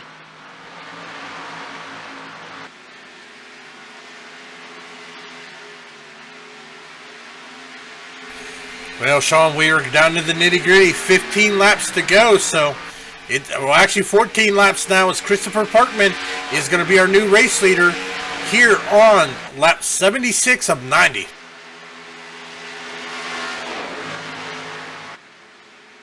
Oh, that 15 Chris Parkman gets into the wall of the exit of turn number 2. No harm done. He did lose a little bit of speed because of it, and he will be overtaken by that 42 of Creek and the 9 of Aiden Young. Oh, Dave, that was very unfortunate for the 15 of Christopher Parkman getting overtaken like that after he smacked the wall off the exit of turn 2.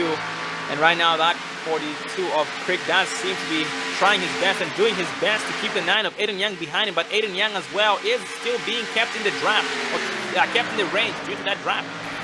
Yeah, and they got to watch behind him. There's that 32 of Mason Kane. He's been running strong all night, so he is also just kind of following, seeing what these front two are going to do. Is they are going to start negotiating some lap traffic here shortly. Oh, Dave, that 168 of Phil Gary trying to get past the 104 of Gable and the 06 of Seabrands. The caution does fly. I'm going to go back and take a look at who might have been involved. What might have been the cause of that?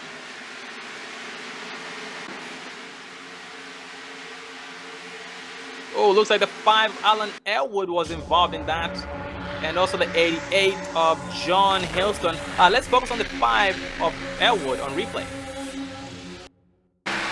Well, as we go back to our Dre Broadcasting replay, it looks like some contact between the 88 of John Houston and Elwood.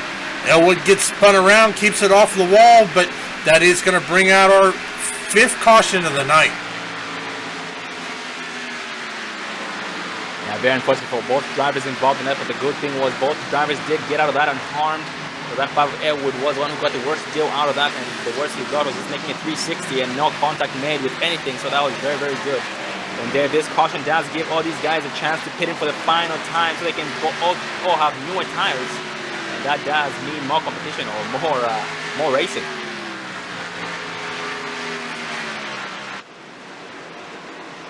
And ladies and gentlemen, on that note, we are going to take our final commercial break of tonight's race here with 12 laps to go. So you guys can get your last round of popcorns and refreshments. We'll be right back, so stay tuned.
Welcome back, ladies and gentlemen, to the Menards 250, part of the Extreme Motorsports Xfinity Series.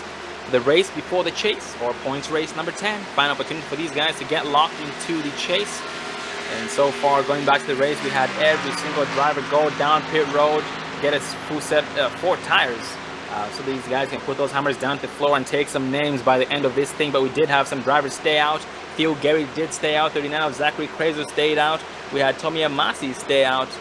And that was pretty much it. So only 3 drivers of the whole entire field decided to stay out. And interestingly enough, Dave, we had 18 of Rick Jonathan get back on the lead lap. And his biggest opponent so far, the 00 of Nick Hunt, is being shown in 18th place. Yeah, most definitely here. It looks like we're going to have an 8-lap shootout here to the finish, Sean. We're going to have an 8-lap shootout. Yeah, it's going to make things interesting, Dave. These guys all have new tires. Well, most of them have new tires, except for 3 drivers in the entire field. So that does mean a lot of competition, a lot of more grip, and a lot more room to push these things to the limit. And once again, ladies and gentlemen, just a little bit of a reminder about the points of the chase. We have Alan J. Elwood, Nate Couteau, Christopher Parkman, James Thornheim, John Hilston, Mike Rominger, Tyler Sifford, Mason Kane, Rusty Farrell, Vern Bradley. These guys are locked into the chase, and we do have a couple of drivers who will be fighting to secure some spots in the chase by the end of tonight. Richie Evans is being one of those drivers. Rick Jonathan, Nick Hunt, Ethan Kurtz, Dylan Acart, Mike Franklin, Matthew Wells and back as well. So this is not over until it's over. Still a lot of racing left to do.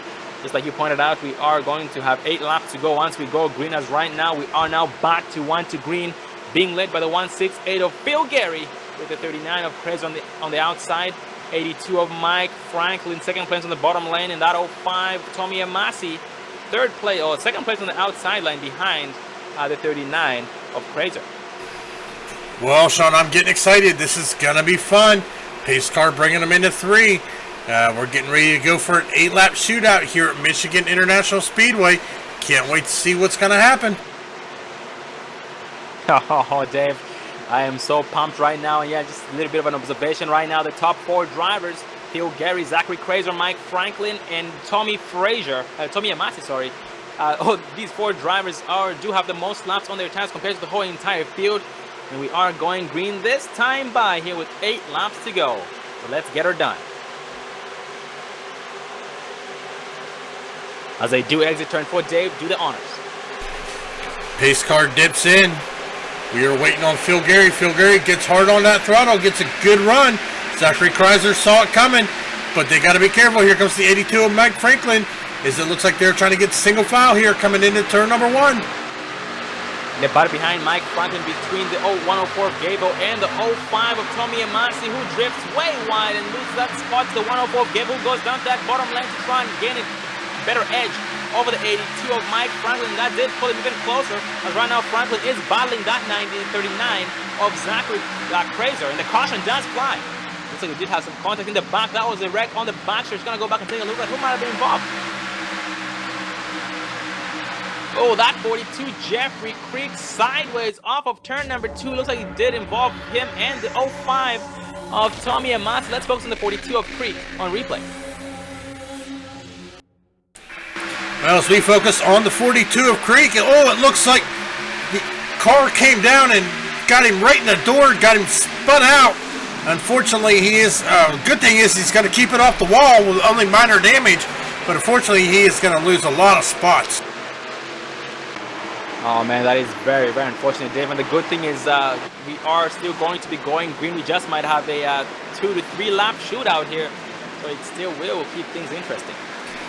Yeah, most definitely here, looking at calculations, we're going to have about a 3-lap shootout.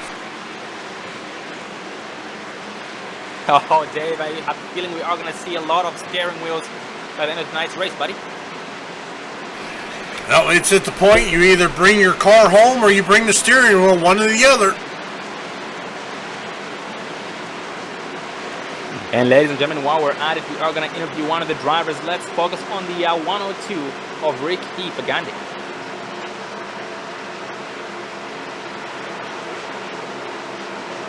Well, ladies and gentlemen, we do have the 102 of Ricky E. Fagandi up here with us. Get a cup there, Ricky. Hey, bud, how you doing? Good, how are you, buddy? Oh, not too bad here. Sitting here riding, trying not to be in the way, that's all. I can only imagine, Ricky. But Ricky, you have kept a low profile tonight. We did see you battling a couple of cars out there, trying to defend your position and trying your best to gain as many spots as you could, and currently being shown here in 16th place behind the 59 of James Thorndike, who is your next opponent or your next victim for position there. Well, tell us about your race tonight, buddy, so far. Well, like I said, I'm just trying to stay out of the way here. I know this is the last race before the chase cutoff. I believe I don't have too many races with these guys, and from what I've seen so far, it's been pretty good competitive racing here. I haven't been up in the front yet, but I don't know, I guess 5 laps to go, anything could happen. We've seen one big one, so might be another. Copy that, Ricky. That is very, very nicely said. And yeah, you have been doing an amazing job tonight, buddy. You did start back there in 29th place and worked your way up into the 16th place, just keeping your nose clean. And Ricky, how's the track feeling tonight, buddy? Well, I don't have much experience here in the B car, but it seems like the way the weather setting is, whether I don't know whether it's in the morning or in the afternoon, but it feels like there's a lot of grip. None any on the bottom line, so to speak of. I haven't dared venture down there, but I see cars getting loose and they drift below that lower seam, so I think there's plenty of grip. Oh, 10-4, Ricky. And yeah, Ricky, you have been doing an amazing job. And with that said, with your experience tonight and just pretty much observing the field, Ricky, would you think you have a chance at hopefully advancing your position? Oh, I think we could probably pick up a couple spots here. I'm really sure what lane we're going to be going in with here, but if we can get to the inside, I think we might be able to pick up a couple. There's not going to be too many laps left, so we'll see when we get green. Well, Ricky, we do wish you the best of luck, buddy. You guys, it is go time, so you guys do have only a few laps remaining until that checkered flag flies. And just like you said, we just might see the big one. And up here, we are expecting to see a lot more steering wheels by the end of it, because you guys will do your best to try and gain as many spots as possible before that checkered flag flies. So good luck to you, buddy, and make us proud. Alrighty, thank you very much. Have a good night. Well, Sean, I'm taking a look here. It looks like Rick Donovan is currently running in 23rd position. Nick Hunt, 17th. So he's got 6 positions to make up here in the next, probably about 3 laps that we'll have for green flag racing in order to be able to make it into the chase. So it's a real nail biter for the 18 of Rick Donovan right now. Oh, absolutely, Dave. He's just trying. He's just most likely hoping for the worst for Nick Hunt, so he can be able to hang on to that 12th place position in points. But yeah, anything can happen, Dave, until that checkered flag flies. We'll never know. But Dave, the best thing we can do right now is just hold on to those seats, because it's going to be intense. Yeah, most definitely here as we are taking a look. We are still currently being led by the 168 of Phil Gary as the pace car is bringing him to the start-finish line. If my calculations are right, the lights will be going off. Taking a look here. Yep, the lights are off on the pace car. They are now getting back double file. We are going to have a 3-lap shootout for the checkered. This is the last race of the regular season. Next week, as you said, at Talladega, it'll be the first race of the chase. So these guys got to make it happen here, as we've got the 168 of Phil Gary leading up front, followed by the 39 of Zachary Kraser. 82 of Mike Franklin lined up behind Gary. And then we got the 104 of Ryan Gavel on the outside there behind Kreiser. Oh, very, very intense lineup here, going green for the final time. If the caution does fly, that will end this race under caution. You know, these guys right here will still put their hammers down to the floor, so we should expect to see a lot of 3 wide. And Dave, that backstretch and just pretty much the whole entire track is very, very wide. It is 5 lanes wide, so that is a lot of room for racing, but it does bring out the competition in these guys once they know that it's less than 5 to go. But these guys, Dave, up front are in the best spots. For example, the top 5, the 168 Phil Gary, Zachary Kraser, Mike Franklin, 104 Gable, and Mason Kane are pretty much ahead of most of the carnage that might be happening behind them. Well, let's hope so. We did see accidents occur up front, so as the pace car now brings them out of turn number 4, we are getting ready to go back green flag racing. 3 laps of green flag racing to the checkered. Pace car is off. Pace car is on pit road. The 168 of Phil Gary jumps that throttle. Well, here comes the 39 of Rick Kreiser as he is going to be able to keep Mike Franklin there behind him as he's going to get down in front of him, but he's got to watch on the outside. Here comes the 104 of Gabble. He is hungry. He wants this too, as these guys are now single file here coming through turn number 2. 104 of Gabble tosses to the inside of the 82 of Franklin, moving him up the track there. He's going to try and take back that third place position that the 82 of Franklin took away from him here into turn 1.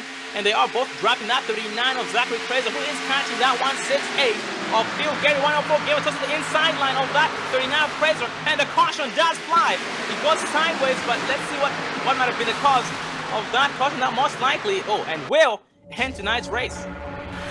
Well, Sean, that is going to involve the 49 of Nathan Shiflett, as we are going to focus him on our Dre Broadcasting replay, is we are going to take a look at him and see exactly what happened. 49 of Shiflett, they are taking it 3 wide. He makes contact with the 59. He gets spun out up on. He's going to collect the 171. Ooh, heavy damage. So that is going to freeze the field. This race is going to end under caution here at Michigan. Oh man, that was very unfortunate, Dave. That was going to be an amazing battle, as we had seen that 104 Ryan Gable trying to take some names, and we are sorry to hear about all those drivers who were involved in that 49 of Nathan Shiflett. Like you said, he got the biggest piece of that. We have the 42 of Jeffrey Crick retiring for the night. Most likely a lot of broken hearts out there, Dave. Well, I know one person that's not going to have a broken heart right now. That is going to be the 168 of Phil Gary, as he is going to come away as tonight's winner. So he is not going to be broken-hearted at all. But looking back through the field, if we've been talking about the 18 of Rick Donovan and the 00 of Nick Hunt, as it looks like Nick Hunt is running in 17th position and Rick Donovan is going to finish in 20th. So it looks like Nick Hunt is going to take that position away.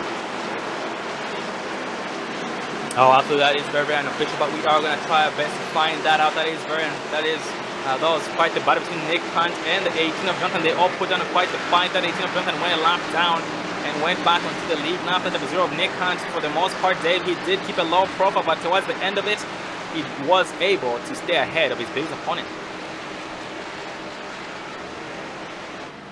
And Dave, that 39 of Zachary Crazy, we spoke to him under caution.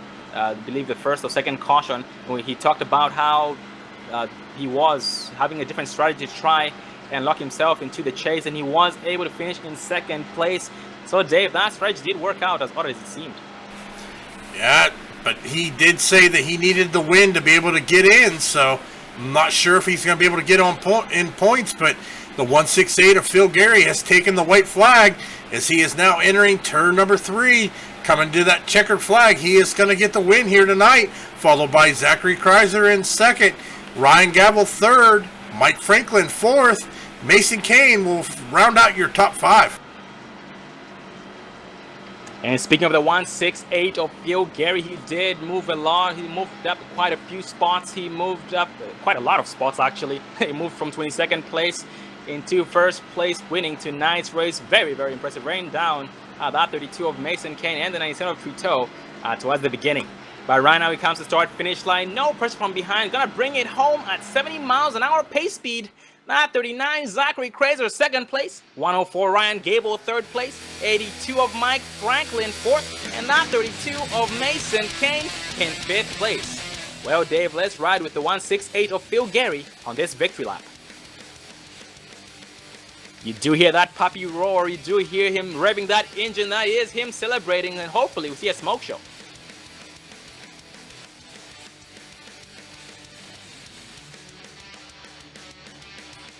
And with that said, we are going to interview the 168 of Phil Gary, the 39 of Zachary Crazer, and the 104 of Ryan Gable. Just stay tuned.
Well, ladies and gentlemen, we do have the 39 of Zachary Crazer uphill. That's and the 104 of Ryan Gable as we try and catch up with the 168 of Phil Gary. We're going to start from the bottom to the top with the 104 of Ryan Gable. Got a cop there, bud?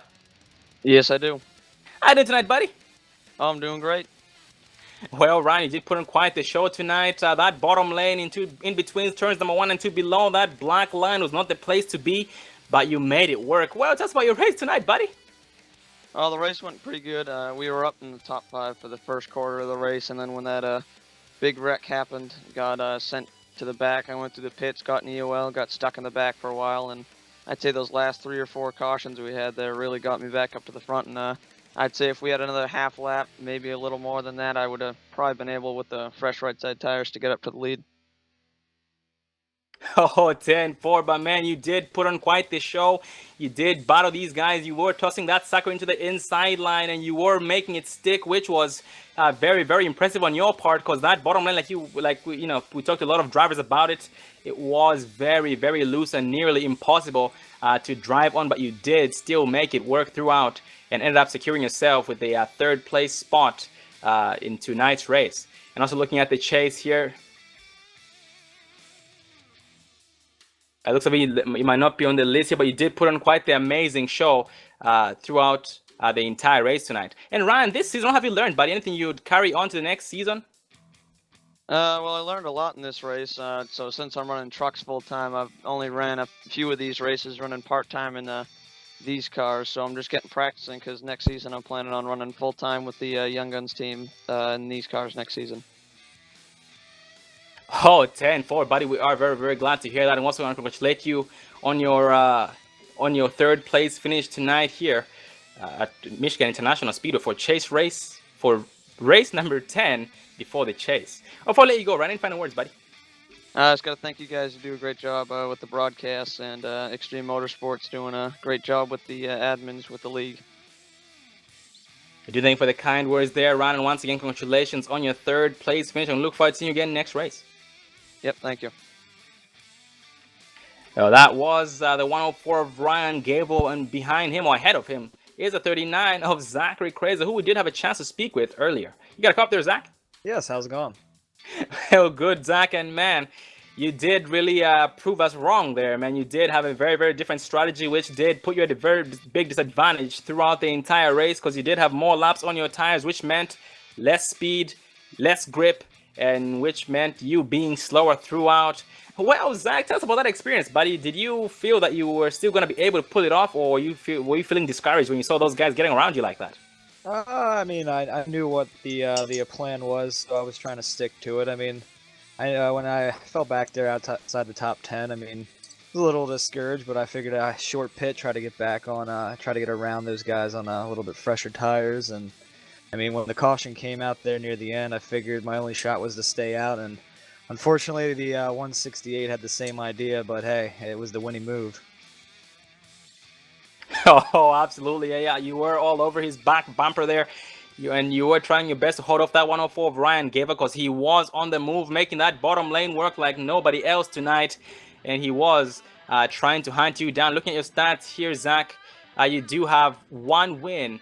And, oh, actually, looks like that's 1 top 5 and 2 top 10s, which is very, very impressive. And Zach, anything you'd carry into the next season, but anything you've learned or anything you'd like to change? Just trying to keep gaining momentum here in the last 5 races of the chase. I didn't really have a good start to the season, but it's starting to turn around with a couple top 5s in the last couple of races. So hopefully just carry the momentum in, and hopefully I have something to show next season. Oh, 10 for very, very nicely said. Before we let you go, Zach, any final words you'd like to say? I just want to thank you guys for putting on a good broadcast, and thank everybody that gets this league on, and I do appreciate it, all your time and all your hard work, and hope you guys have a good evening. Well, congratulations on your second place finish tonight, of starting back there in 16th place, putting on an amazing show, and do look forward to seeing you again next race, Zach.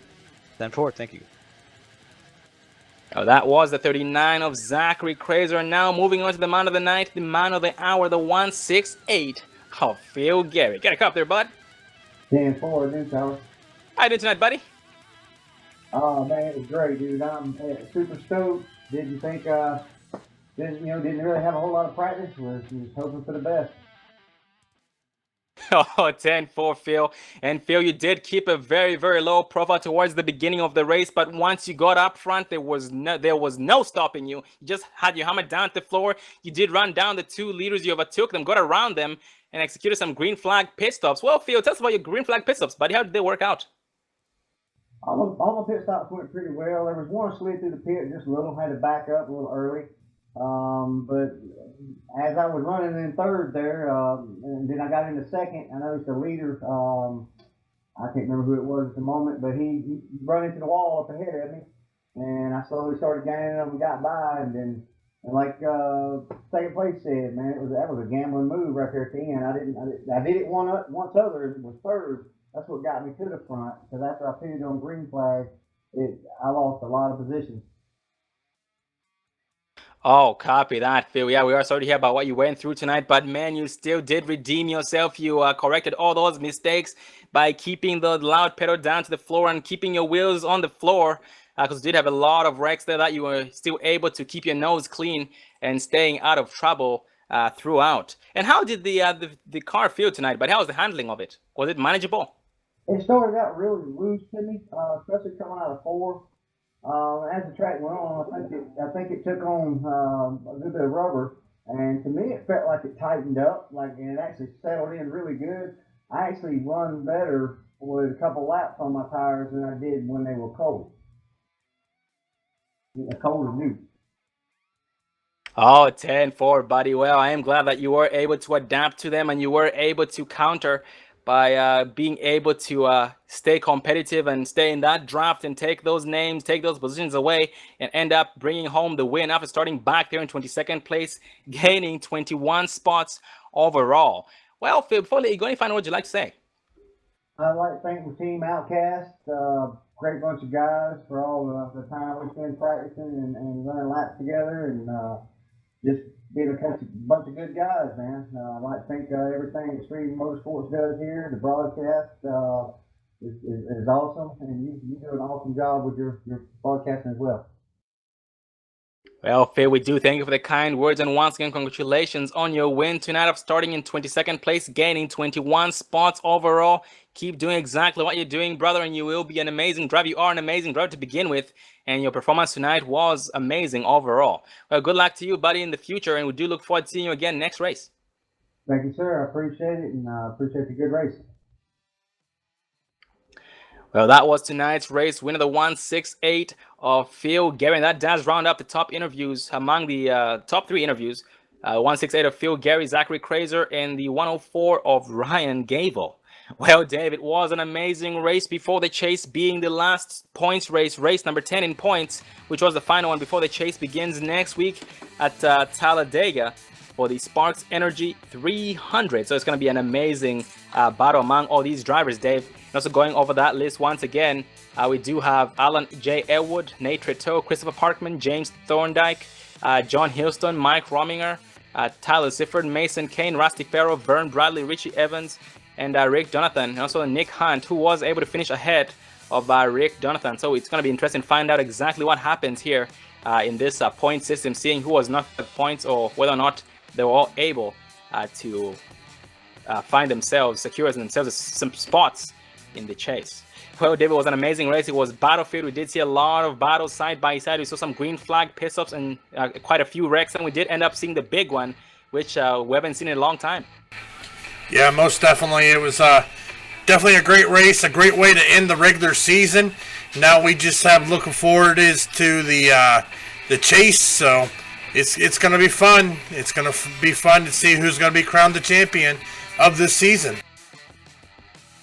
And with that said, ladies and gentlemen, thank you for joining us once again for the Menards 250 here at Michigan International Speedway, part of the Extreme Motorsports Xfinity Series, for the race number 10 in points, or the race before the chase, the final race. And with that said, we did have 10 races for points, and we're gonna have 5 races for the chase. And next week we will be at Talladega Super Speedway for chase race number 1, the Sparks Energy 300. Once again, that will be Talladega Super Speedway. Well, ladies and gentlemen, once again, thank you for joining us for tonight's race. Thank you for watching on the Dre Broadcasting Network. We do want to thank Extreme Motorsports for having us. And speaking of Extreme Motorsports, if you guys want to be a part of this series, just check out Extreme Motorsports on iRacing, and the website is extrememotorsports99.com, starting with the X in Extreme, ignoring the E. It is Extreme without the E in the beginning. And they do run Road Series on Monday night, K&N Series on Monday night. Tuesdays, they run the Camping World Truck Series. And Wednesday, they run the Xfinity Series. And on Thursday nights, they do run the A-Cars or the Cup Series. If you guys would like to be a part of that or a part of all those, you can join based on all your preferences. I am Sean Zulu, and Dave Everly hand the cameras. And the next broadcast will be on Saturday for the Cyber Racing Association Acrylic Art Super Truck Series at Daytona. Have a good night.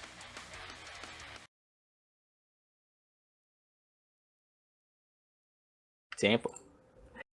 Whew. Man, I couldn't find Phil Gary Hill's.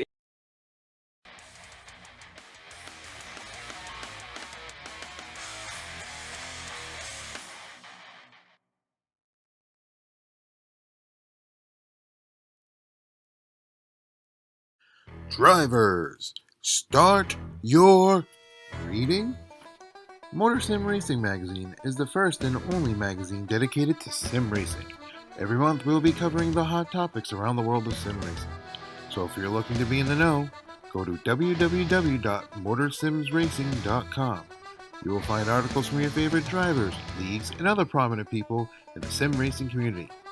Want an update of your favorite league? We got it. Want to learn the basics on finding a perfect league for you? We got it. Want to know more about how leagues are run? We got it. So remember, when you want to know what's going on in the sim racing world, go to www.motorsimracing.com.